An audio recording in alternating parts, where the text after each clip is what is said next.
amazing. In my time as a relationship counselor, I have seen so many people try to flirt and it ends up being a complete flop. And you guys always ask me about this. You always say things like, Kimberly, like I know all of your flirting moves, like I internalize them after watching the videos, but like when it comes to actually doing them, like I just freeze or they look completely awkward and like it is just weird. So I am coming to your rescue today, guys, because today's video is the top 7 flirting moves gone wrong so you can be an amazing flirt, not a flop. So if you guys are new to Ask Kimberly, make sure you subscribe, click that little notification bell, and come and follow me over on Instagram so you don't miss the next post for our Q&As, which happen every Friday here on YouTube. Now, are you guys ready for some mortifying moves? Like, I mean mortifying. Well, I'm ready to show you, so let's get right into this video.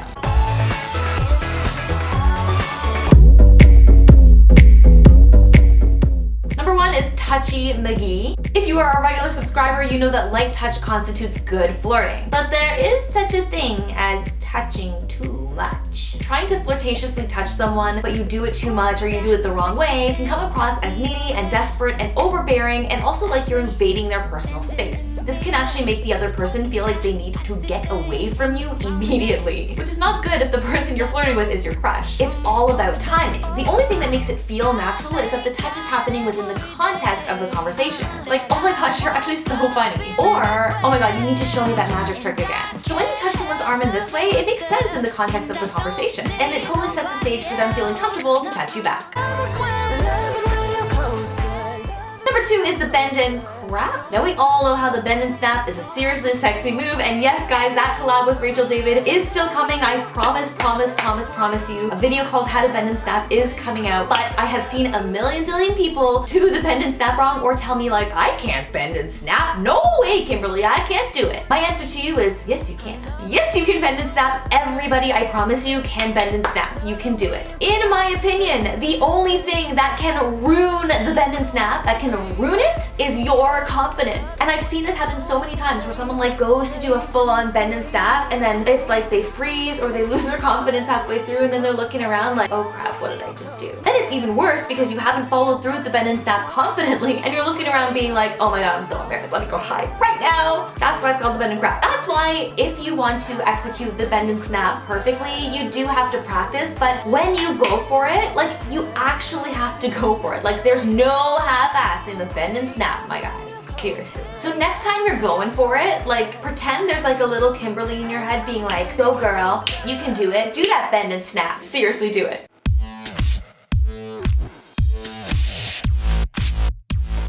Number 3 is the hot mess.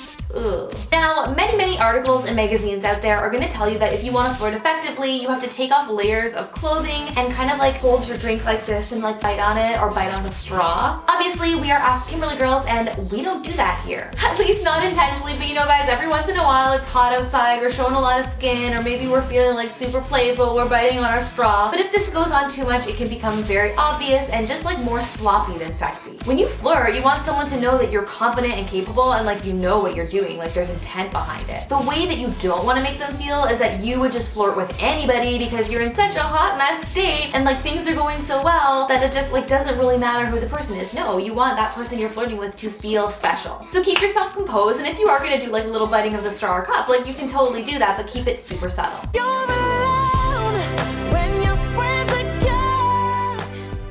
Is the eyebrow wood flash. Now we all know the eyebrow flash, and this is when your eyebrows go up and down as a primal response to seeing something that you're attracted to. But this can go overboard to the point where your eyebrows feel like they're getting a workout. That's not what you want. When you raise your eyebrows up and down too many times, not only does it look unnatural, but it can make the person who you're looking at feel very uncomfortable. Raising your eyebrows up and down can come across as super flirtatious when it's done right. But the key is you want to do this once and once only. The mistake people make with this move is simply just doing it too many times. If someone sees you do this to them every single time they look at you, it comes across as like super aggressive flirting, and it can make them feel uncomfortable. So guys, my tip is once you've done the eyebrow flash once, you can put it away for the rest of the evening. On to number 5. Number 5. Number 5.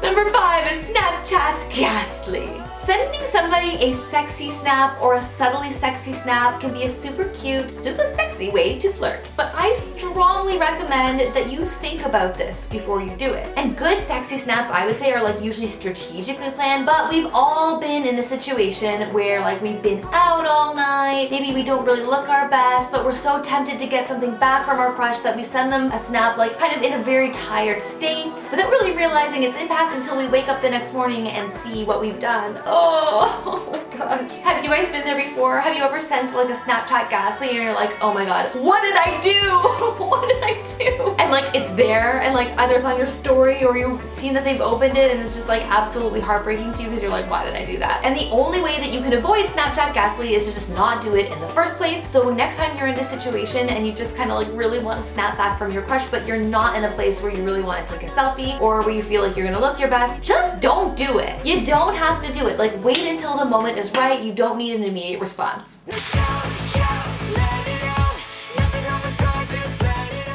Number 6 is the over-complimenter. Complimenting? Good flirting move. Over-complimenting? Horrible. Horrible, horrible! It is perfectly sexy and flirtatious to give someone a compliment in a time that makes sense. However, so many people take this too far. They think that they need to like compliment their crush or the person they're flirting with on everything. Or things that just make them seem creepy, like I like the way you tie your shoelaces. Or like I like how you wore a white shirt every day this week. They're gonna be like, what the heck? But too many compliments in a row is also a major problem because it can make them actually feel like they're on the defensive, and it makes it so obvious that you either like them or you're trying really badly to impress them. So save your compliments for a time when they're just gonna make the other person feel good about themselves, but not as a way to just like bow down at their feet and like, you know, make it seem like you're their humble servant, because I'm telling you, you are not. Number 7, you guys, we have made it to the end, and it is the eyelash combat. Now my favorite flirting move in the entire world is batting my eyelashes, because I think this is something that anybody can do. It's something that kind of uses the most magnetic area of your face, and I think it's really genuine, like when it happens at the right time. So the right way to bat your eyelashes is like this. This is done in a lighthearted way with a little bit of eyelash batting, but not too much. It's mostly about the eye contact and the smiling. But an eyelash bat gone wrong is when your eyelashes actually go up and down far too many times. Like the eyelash bat just carries on for too long and your crush starts to think that you're having like a seizure or something. It can look like this.